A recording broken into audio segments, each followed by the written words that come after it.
ஒரு சிறிய ஜெபம். பரலோகத்தில் இருக்கிற எங்கள் பிதாவே, பரிசுத்த தேவனே, நாங்கள் ஸ்தோத்தரிக்கிறோம், துதிக்கிறோம் அப்பா. இந்த நாட்களில் ஆண்டவரை, இந்த 2026ஆம் வருஷத்தில் ஆண்டவரை, அப்போ இந்த 1ஆம் தேதியில் ஆண்டவரை எங்களுக்கு நல்ல ஒரு செய்தியை கொடுத்துருக்கீங்க. உமக்கு நன்றி ஏசப்பா. ஆண்டவரே சோத்திர ஆண்டவரே, எவ்வளவு வேதனைகள், எவ்வளவு துக்கங்கள், பாடுகள், பயங்கள் வந்தாலும் நீ பயப்படாதே, நான் உன்னுடனே கூட இருக்கிறேன் என்று சொல்லி இந்த வார்த்தைகளை கொண்டு எங்கள் நேசரங்களை தேற்றினீர் ஐயா. உமக்கு கொடான கொடி நன்றி செலுத்துகிறோம் ஐயா. கர்த்தாவே ஸ்தோத்திராப்பா. இந்த உலகத்தில் இருக்கிற ஜனங்களுக்கு அப்பா, இது வேதனைகளுக்கு ஆரம்பம் என்று இந்த 2026 நீங்க சொல்லியிருக்கீங்கப்பா. ஆனால் உங்களுடைய ஜனங்களை நீர் பாதுகாத்துக் கொள்வீரப்பா.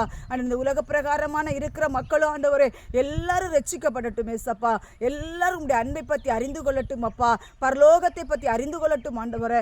எல்லா பிள்ளைகளும் ஆண்டவரை ரட்சிக்கப்பட்டு பரலோக ராஜ்யத்துக்கு ஆயத்தப்படுத்தி தகுதிப்படுத்துங்க ஏசப்பா. துதிகன மகிமையில அப்பாவுக்கே செலுத்துகிறோம். ஏசு கிறிஸ்து மூலம் ஜெபிக்கிறோம் ஜீவனுள்ள நல்ல பிதாவே. ஆமேன் ஆமேன். கர்த்தர் தாமே உங்கள் அனைவரையும் ஆசீர்வதிப்பாராக. ஆமேன். ஸ்தோத்திரம். Praise the Lord.